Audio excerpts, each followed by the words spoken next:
আহ please, আর না, আর নিয়ে পারছি না। এই, একদম কাছে আসার চেষ্টা করবেন না। ইয়ারা, শান্ত হও। আমি তোমার হাজবেন্ড। কোনো হাজবেন্ডের দরকার নেই, আমি সিঙ্গেলই ভালো। আরে আমি রনি, বোকা মেয়ে। প্লিজ আমাকে টাচ করবেন না।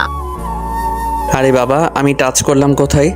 যদিও বা করেছি সেটা তো ওই দিন ছাদে। এই, কে আপনি?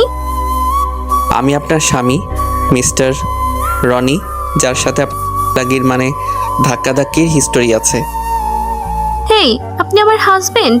আপনি তো কন্ডম নিয়ে কি করছিলেন? এই, আপনি কি জানতেন আমাদের বিয়ে হবে? না না, আমি জানতাম না।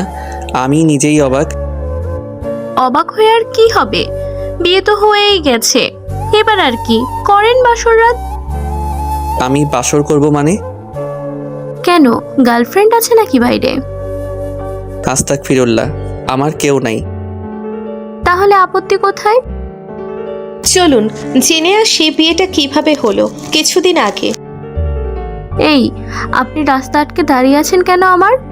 তখন থেকে চেঁচিয়ে যাচ্ছি, কোনো খবরই নেই আপনার। রাগী কণ্ঠে ইয়ারা চেঁচিয়ে যাচ্ছে। খোলা আকাশ, রাত্রিবেলা, আর রনি আকাশের দিকে তাকিয়ে তারা গুনছে। এই যে, আরে ধ্যানদা নাকি? ও হ্যালো মিস্টার, দেখুন ভালো হচ্ছে না কিন্তু। ফাইজলামের একটা লিমিট থাকা দরকার। আপনার বাইকটা সরান রাস্তা থেকে, আমি গাড়ি নিয়ে যাব। আরে আজব তো, কথাই কানে যাচ্ছে না। ওয়েট, আমি পুলিশে ফোন দিচ্ছি, তখন বের হবে যত ফাইজলামি। সোজা কথায় কাজ হয় না, পুলিশের লাঠির বাড়িতে ঠিক কাজ হবে।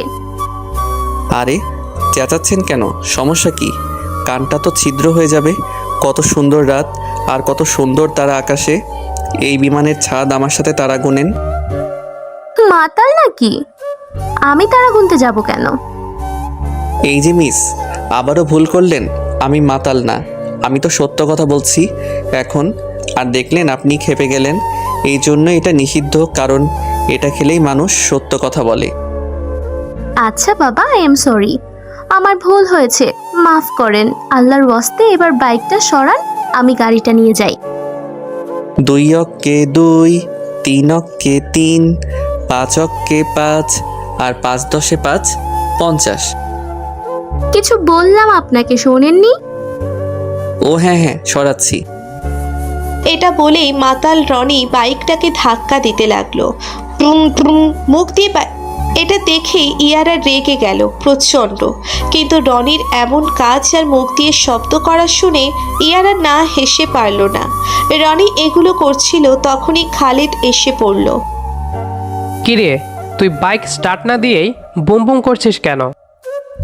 কি যেন শালার বাইক চলছেই না, দেখ তো কি সমস্যা। মদ খেয়েছিস তাই না? তোকে মানা করছিলাম আমি। কেন খেতে গেলে এগুলা? তুই তো এমন না। মেয়ে কি বলেছে না বলেছে ওইগুলা মাথায় নিলে হবে? একা আকাশের তারা তুই, একা গুনিস নে, গুনতে দিস তুই কিছু মোরে। হাইরে মাতাল, চাবি কোথায় রাখছিস বাইকের দেখি? খালিদ রনির পকেটে হাত দিতেই চাবিটা পেয়ে গেল। বাইক স্টার্ট দিয়ে বাইকটা সরাতেই ইয়ারা গাড়িতে উঠে বসে গাড়ি স্টার্ট দিল। কিন্তু গাড়ি নিয়ে চলে যাবে তার আগেই গাড়িটি রনির সামনে এনে দাঁড় করালো আর জানালা খুলে খালিদকে ডাক দিল। এই যে ভাইয়া, শুনছেন? হ্যাঁ আপু, বলুন। ও সরি, আপনি তো এতক্ষণ দাঁড়িয়েছিলেন ওর জন্যে। I am extremely sorry. আসলে ওর মাথা ঠিক নাই আজকে। ওনার কেসটা ঠিক বুঝলাম না। কেসটা হইতেছে ওই যে 5 তলা ছাদে ওর গার্লফ্রেন্ডের বিয়ে হইতেছে আজকে। হইতেছে বলতে হয়ে গেছে, আর মেয়েটা ওর সাথে চিট করছে, তাই ছেলেটা কষ্টে মাতলামি করতেছে। ইস, না জেনে শুনে মনে মনে কতগুলো বকা দিলাম। আপনার জায়গায় অন্য কেউ থাকলে একই কাজ করত, এটাই দোষের কিছু নেই। বাসায় নিয়ে যান ওনাকে। আহারে, চেহারার কি অবস্থা করেছে। হবে না অবস্থা? কালকে রাত থেকে পানি পর্যন্ত মুখে নেয়নি, শুধু আর মদ খেয়ে চলেছে।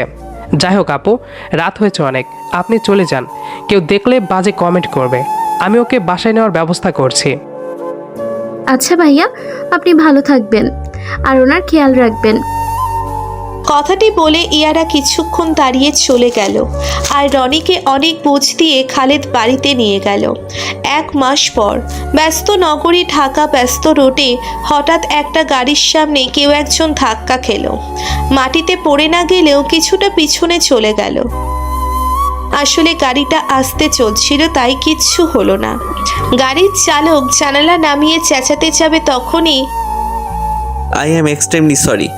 আপনি ঠিক আছেন তো? কথাটা আমার আপনাকে জিজ্ঞেস করা দরকার।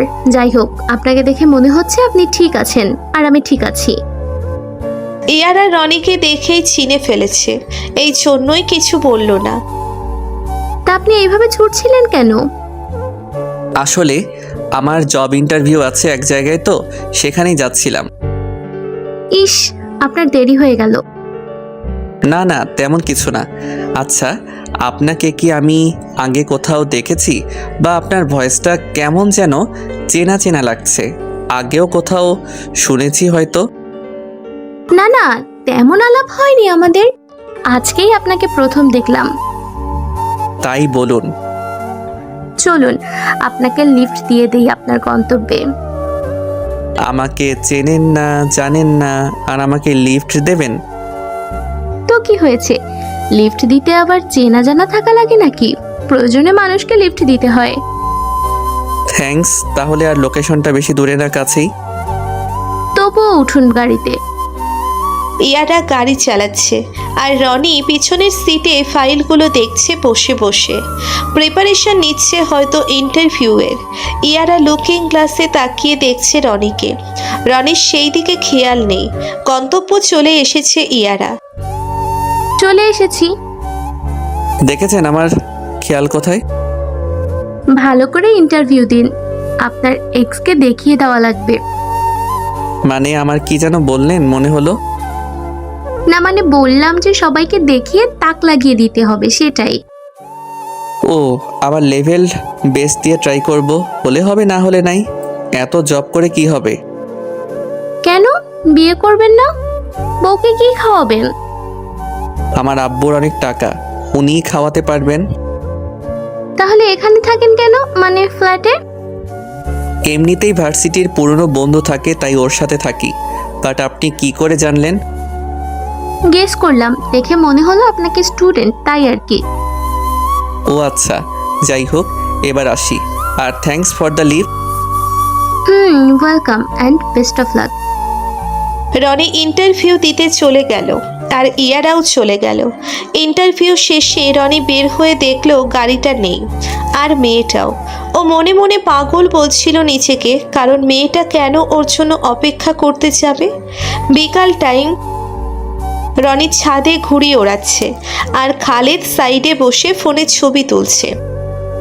কি রে, তুই কি আমার ছবি তুলছিস? না, তোর ছবি তুলতে যাব কেন আমি? আমার মেমোরিতে জায়গা বেশি হয়েছে। তোর বিশ্বাস নাই? ওই দিন ঘুমের ঘোরে আমার লুঙ্গি খুলে ফ্যানের ওপর ঝুলাই রাখছিলি। তোর কোনো বিশ্বাস নাই শালা, আমার পাশার ছবি তুলিস না। তুই সেকেন্ড হ্যান্ড বুঝিস, শুধু হাবি যাবি। এমন কথা না বলে ঘুড়ি সামলা। তোর ঘুড়ি দেখ কোন ঘুড়ির সাথে ঘষা মাজা খাচ্ছে। আসলেই তো শালা তোর জন্যই হয়েছে। আমি কি সুন্দর ওর ঘুড়ি কেটে দিচ্ছিলাম। রনির ঘুড়ি কেটে আকাশে উড়তে লাগলো। শালা, দিলি তো ঘুড়িটা, এখন ঘুড়িটা আনতে যেতে হবে। তুই ঘুড়ি ওড়াতে গিয়েছিস কোন দুঃখে? তোর বয়সটা ঘুড়ি ওড়ানোর? দেখ, বয়স নিয়ে কথা বলবি না। আর বয়স হলে কি খেলাধুলা করা যায় না? আমার কি এমন বয়স হয়েছে? এখন তোর ঘুড়ি সামলা। ঘুড়িটাও তো তোর না। কোন পিচের কাছ থেকে পাম দিয়ে নিয়েছিস ও জানতে পারলে মহল্লাতে আর থাকা হবে না। এই রে, ঘুড়ি কই গেল? ওই তো, এই তুই থাক, আমি গেলাম। রনি কথা না বাড়িয়ে আকাশে ঘুড়িটার পেছনে দৌড়তে লাগলো। গেট দিয়ে বেরোতে বেরোতে ঘুড়িটা কোথায় গায়েব হয়ে গেল। রনি এই দিক ওই দিক খুঁজছে, বাট পাচ্ছে না। কিছু দূর হাঁটতেই দেখলো দূরে আকাশে। পেছন পেছন দৌড়তে লাগলো। হালকা বাতাসে তার মধ্যে ঘুড়ি এদিক সেদিক করে উঠছে। অবশেষে কয়েক এলাকা পাড়ি দিয়ে রনি ঘুড়িটা পেল, তাও এক বাড়ির ছাদে। রনি এক পা দুপা করে বাড়ির ছাদে গেল। ছাদে ঢুকতে যাবে তখনই কারোর বাতাবি লেবুর সাথে ধাক্কা খেয়ে মাটিতে পড়ে গেল। আর পড়ল তো পড়ল একেবারে বাতাবি লেবুর বাগানের মাঝখানে। রনি তাড়াহুড়োয় উঠতে গেলে একটু উঠেই আবার পড়ল। এবার সোজা মেয়েটির ঠোঁটে ঠোঁট, মেয়েটা করছে, আর রনিও পড়েই আছে উপরে। মেয়েটা রনিকে ধাক্কা দিয়ে ওপর থেকে সরিয়ে দিল। স্টুপিড গাধা, দেখতে পান না চোখ কোথায় থাকে?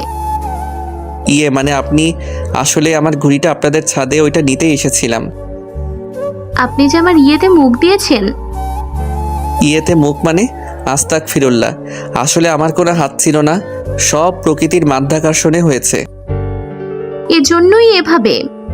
আপনি জানেন আমি এই জীবনে কাউকে চুমু খাইনি, আমার আম্মু আব্বুকে ছাড়া। আর আপনি আমার ফার্স্ট কিসটা নিয়ে নিলেন। সব ওপরওয়ালার ইচ্ছা, আমি আর আপনি তো নিষ্পাপ। আর আমি বললাম তো আমি ঘুড়ি নিতে এসেছিলাম। কোথায় আপনার ঘুড়ি? ইয়ারার পিছনে পিছনে রনি ভিতরে প্রবেশ করলো ছাদের ইয়ারা কিছু দূর হাঁটতে যাবে তার আগেই উষ্ঠা খেয়ে আবার পড়ল মুখের উপর। আর রনিও সেই সাথে ইয়ারার সাথে উষ্ঠা খেয়ে ইয়ারার উপর পড়ল। এই, আপনার কি পড়া স্বভাব? শুধু খালি আমার উপরেই পড়েন। আজকে ভাগ্যটাই খারাপ, আর আমার জন্য আপনি পড়ছেন কেন? আপনার ভাগ্য খারাপ হতে যাবে কেন? আমার উপর সুন্দরীর উপর পড়ে বলছেন যে ভাগ্য খারাপ? আর ওইভাবে বলিনি, বলেছি যে আপনার আঘাত লাগছে আমার জন্যে। শুধু আঘাত হলে তো বুঝতাম। আপনি তো এমন এমন জায়গায় হিট করছেন, কি আর বলবো। বুঝলাম না ঠিক। বুঝতে হবে না, এবার দেখেন আপনার ঘড়িটা কোথায়। রনি উপরে উঠে ছাদে ঘুড়িটা পেয়ে গেল, আর ঘুড়িটা ইয়ারাকে দেখিয়ে আস্তে আস্তে কেটে পড়ল রনি। এক দৌড়ে বাসায়। ইয়ারা আজকে প্রচণ্ড ক্ষেপে ছিল। রনি বাড়িতে এসে ঘুমাতে গেল। ওই দিন সারাদিন ঘুমিয়ে কাটলেও রাতে রনি ঘুমাতে পারল না। ইয়ারাকে করা টাচগুলো মনে পড়ছিল, আর নিজেকেই নিজে বকা দিচ্ছিল। সকালে ঘুম থেকে উঠেই রনি ফার্মেসিতে গেল ঠান্ডার ঔষধ আনতে। রাতে ফ্যান ছেড়ে ঘুমিয়েছিল, ঠান্ডা লেগে গেছে। ফার্মেসির পাশেই খালেদের সাথে দেখা। কিরে শালা, সকাল সকাল ফার্মেসিতে? রাত মেয়ের সর্বনাশ করলি? তোর মুখে ভালো কথা থাকে না, শুধু আজাইরা আলাপ। না মানে, তোকে ফার্মেসিতে দেখে হঠাৎ অদ্ভুত মনে হলো তাই। আরে ঠান্ডা লাগছে রে ভাই, আমিও মানুষ, আমারও শরীর খারাপ হয়। রনি ফার্মেসিতে গিয়ে ঔষধ কিনতে দাঁড়িয়েছে, তখনই ইয়ারা পেছন থেকে এসে দাঁড়ালো। ডাক্তার কার যেন প্যাকেট রনির সামনে এনে দিল। রনি না দেখেই প্যাকেটে হাত দিল, যেটা দেখে ইয়ারা চিৎকার দিয়ে উঠল। কি ব্যাপার, আপনি এখানে আর চিৎকার করছেন কেন কানের সামনে? আপনার ওই প্যাকেটে হাত দিলেন কেন? ওই প্যাকেট মানে কিসের প্যাকেট? কথাটিতে বলেই পিছনে তাকিয়ে দেখলো ওটা প্যাকেট। ওইটা দেখে রনি আবার চিৎকার দিয়ে উঠল। আরে আরে, আমি ঠান্ডার ওষুধ চাইছি, আপনি ইয়ে দিচ্ছেন কেন আমাকে? নেকা নামও জানে না, ইয়ে ইয়ে বলছে। ওটাকে কন্ডম বলে। আমি জানি তো। দেখছেন, আপনি জেনেও অ্যাক্টিং করছেন।